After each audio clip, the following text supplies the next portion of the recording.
Praise lord. అందరు బాగున్నారా? దేవుడి నామం పేరిట మీ అందరికి శుభం కలుగును గాక. బ్లెస్సక్క కొరకు కూడా మీరు కూడా ప్రార్థించండి. ఈరోజు మనం ఆదికాండం 28:15 వచనం చదువుకుందాం.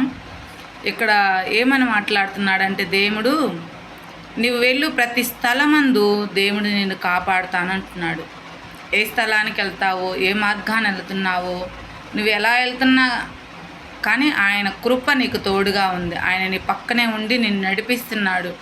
ఎలాంటి స్థలాలకు వెళ్ళినా కానీ అక్కడ నీ పక్కనే ఉంటాడు. దేవుని కృప నీ పక్కన ఉండిద్ది. దేవుడు కృప ఉండబట్టే మనం ఉండగలుగుతున్నాం.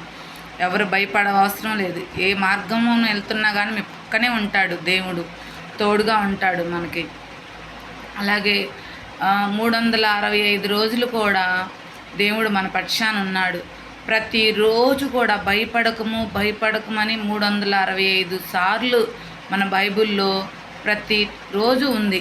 అంటే ప్రతి 365 రోజులు ఉన్నాయి కాబట్టి ప్రతిరోజు దేవుడు మనతో మాట్లాడుతున్నాడని. నువ్వు వెళ్ళే మార్గాన్ని సరళం చేస్తానంటున్నాడు.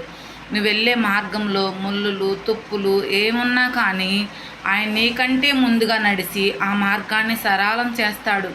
నిన్న ఆయన అరచేతులు ఎత్తుకొని నడిపిస్తాడు. ఎవరు భయపడవసరం లేదు.